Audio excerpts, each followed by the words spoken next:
And this week in Smart Stupid People, we have got an entry from a local individual, Brandon Kavanaugh. He is the Huskers college football analyst at Athlon Sports. He is also a mental health advocate, defender of the fair shake, light speed lunatic, and most importantly, a he/him.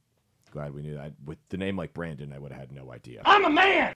Would have no idea. It's appropriate because college football, and that's a coach that said that.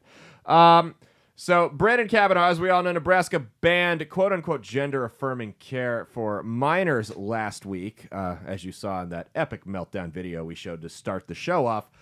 Brandon Kavanaugh, the Nebraska football analyst, had a very unique take on it. Now, he wasn't... listen, I'm against the gender-affirming care for minors. We've made that clear. I don't think you got any business chopping your kids up, giving them hormones, whatever the case may be. I have heard more compelling arguments in favor of it than this, right? I've heard arguments that it could take away businesses, young people might leave the state, whatever. This is a new one. Brandon Kavanaugh was thinking big picture here. He wasn't just thinking the economy, retaining young people in the state. No. He was thinking Nebraska football recruiting.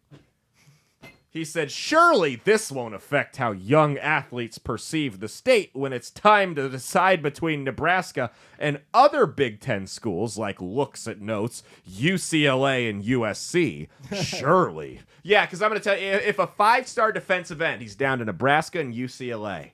And he's like, all right, well, in UCLA... You know, they're in California, and it is legal to chop kids up over there, so I'm going to have to go with the Bruins here. I can't go to Nebraska. Come on! I mean, yeah, I would agree. I've definitely heard better arguments for Right. than but I will say, here's my take on this. If I'm the company he works for, because he doesn't work for the university, right? He works for 24/7, yeah. Okay, gotcha. If I'm his boss, I love how dedicated he is to his job.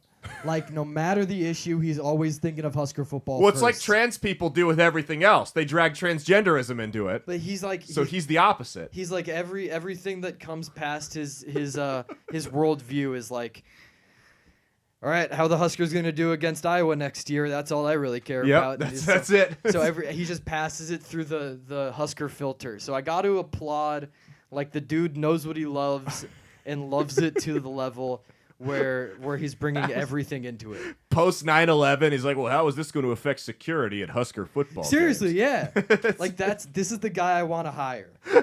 if I'm a news source. That's all this guy's thinking about. Is Husker football. Husker football. That's all that goes on through his mind.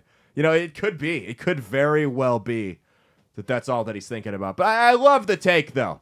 Because as we all know, conservative politics have just made it impossible for Alabama to field a competitive football team. Yeah. It's impossible. Alabama, Georgia, teams in Texas, Oklahoma, Florida. The SEC's hurting right now. The SEC is a barren wasteland of college football that has been irrelevant for the past 2 decades.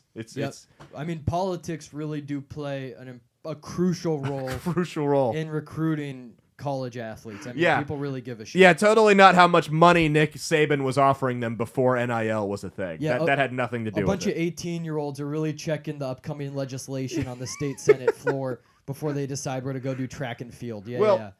Tuscaloosa, Alabama. Who's the city councilman in that region? You know, who's the state senator there?